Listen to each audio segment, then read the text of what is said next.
Et puis derrière, Jack Ecomier continue. Moussanda a joué quand même, hein. Il a été titulaire. Le métronome aussi de cet effectif, donc on ne peut pas s'en passer. Et il aura vraiment le rôle de maintenir cette équipe au bon niveau. Ouais,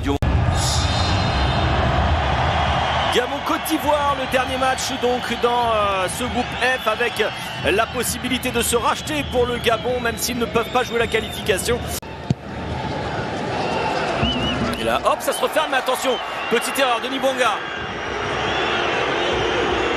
Bouanga avec Gaylor Kanga à l'opposé, Averlan qui se retrouve à droite maintenant.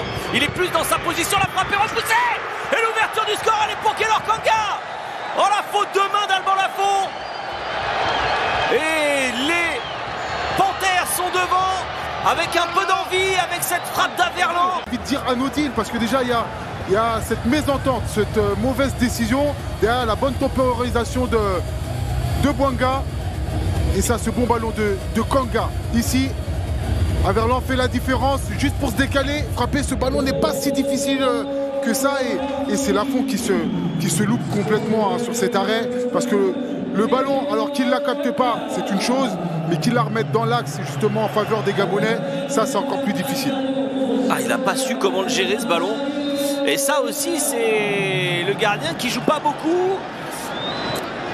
Oui, mais il le sait. Ah, c'est bien fait.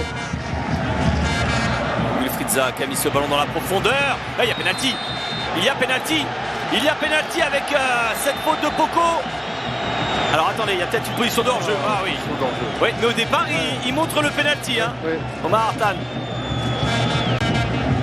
Il y est là. Il reste. Derrière, il veut mettre ce pointu, il est rattrapé. Il y a faute de Poko, bien sûr. Hein. Il y avait qui le déséquilibre par derrière. Et voilà, toute cette action n'a pas de... Omar Hartan avait bien le Cameroun sur le premier match, en prenant un but très très tôt, en faisant ensuite un match assez solide parce qu'il se crée des occasions, autant que les Camerounais. Poko, le décalage, il n'a pas donné ce ballon, il s'est fait bouger, il est rentré dans la surface, le centre est contré, est-ce que c'est une main? Mais il y aura une frappe de Bouanga, et ça fait 2-0 pour le Gabon. Poko a résisté et Bouanga dans cette position-là, il est quand même intraitable. 2-0 pour les Panthères. Waouh, quelle surprise. 25 la saison d'avant. Un vrai buteur, mais ce travail de Poko, il est intéressant. Et derrière, cette... De mettre le ballon au sol.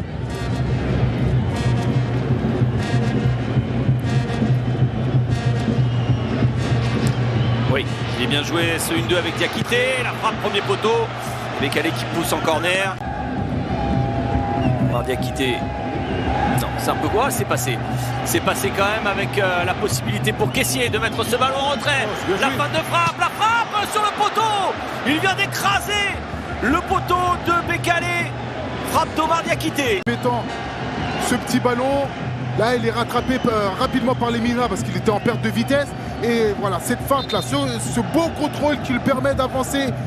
Et Poko qui se lance justement, qui donne son corps à la chance pour empêcher cette frappe. Et cette frappe qui va s'écraser, hein, sur le poteau avec énormément de puissance. Ça peut être une bonne manière, hein, de se créer des occasions pour eux. Et avec cette tête sur Bécalé, c'est Agbadou qui était en bonne position au point de pénalty.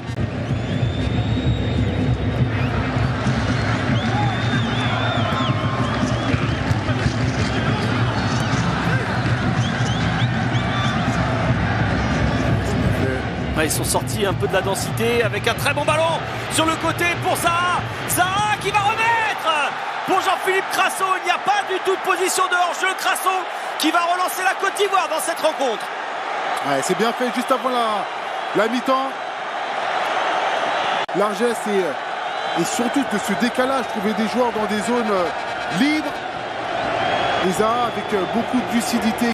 Et Kanga qui a essayé, hein, avec très peu d'espace, très peu de temps. Ça fait 2-1 à la pause. Le coup de sifflet a été... Ça peut être un petit peu compliqué pour lui au milieu de terrain, Ndong. C'est reparti pour cette seconde période avec la Côte d'Ivoire dominée pour l'instant au score. C'est une petite surprise. On va voir si ça bouge pour les hommes des Mers Faé. Qui le déséquilibre. Il fait le croc en jambe en fait, hein. Il est passé et Comier. Oui. Et Comier avec ce centre fort. Oh, second poteau. Ce but qui était presque tout fait pour Clunch, Loufilou. Della. Et là, il aurait pu faire très très mal. Ouais, bon travail de Comier. Et là, qui vient rater le cadre. Hein. Le ballon arrive, certes, rapidement. Il ouvre. Les entrants. Evan Guessant et Bazoumana Touré. C'est une surprise hein, de voir le tout jeune Bazoumana Touré et Evan Guessant sortis de caissier. Ce sont des attaquants. Hein.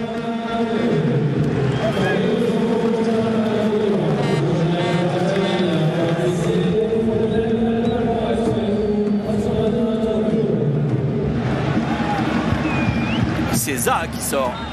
Il fait des grands gestes vers le banc. Le corner. Tiré. Avec cette tête, elle est dedans, Evan Guessant. Ouais, voilà. L'équipe de Côte d'Ivoire qui revient à hauteur. On était dans un match qui était sur un très très petit rythme et il a fallu un coup de pied arrêté pour débloquer la situation et pourquoi pas nous offrir 10 minutes intenses. Pas de coup de pied arrêté, ça a été le cas. Ce corner très bien tiré. Et là, Guessant qui vient s'élever. Il n'y a que lui qui saute hein, parmi. Le groupe sur un exploit avec ce petit ballon d'Amad Diallo avec Guéladoué qui cherche à retrouver un partenaire. Diallo, la transversale, ouais, ils sont pas en place. Joué. Avec Opéry. Opéry le centré. Bon! Et le but! Et le but de Touré! Ça fait 3-2 pour la Côte d'Ivoire. Ils reprennent la première place dans un match où ils ont été chahutés, mais le Gabon n'avait plus rien à offrir sur ce dernier quart d'heure. Sélection. Et surtout, eh bien, il est complètement seul. Il est tout seul. Les défenseurs, là, il y a un gros déséquilibre du côté de la défense gabonaise. Et là, qui vient. Ouais, la jeunesse. Attention à ce dernier ballon. Est-ce qu'il était en jeu? Amad Diallo, il est passé. Est-ce qu'il va donner ce ballon à Diomandé pour le 4-2? Les Ivoiriens sont sur le terrain. Il y a hors-jeu, hein, mais il y a hors-jeu d'Amad Diallo au départ. Amad Diallo, exactement. Il me semble. Hein. Ça sera checké. Non, il part de son camp. Il part de son camp. Il part de son camp. Il n'y aura pas de hors-jeu. Il y a 4-2. Parce qu'il donne bien le ballon. Il est devant le ballon. Diomandé, il est derrière le ballon, pardon. Donc il y a but. Il y a but pour la Côte d'Ivoire. Ça va faire 4-2. Un but de touche là. Et encore Amad Diallo, Diomandé. Ah, il y a vraiment des ressources dans cette équipe ivoirienne. Il y a vraiment. Gaylor Kanga qui est battu. Gaylor Kanga qui est battu.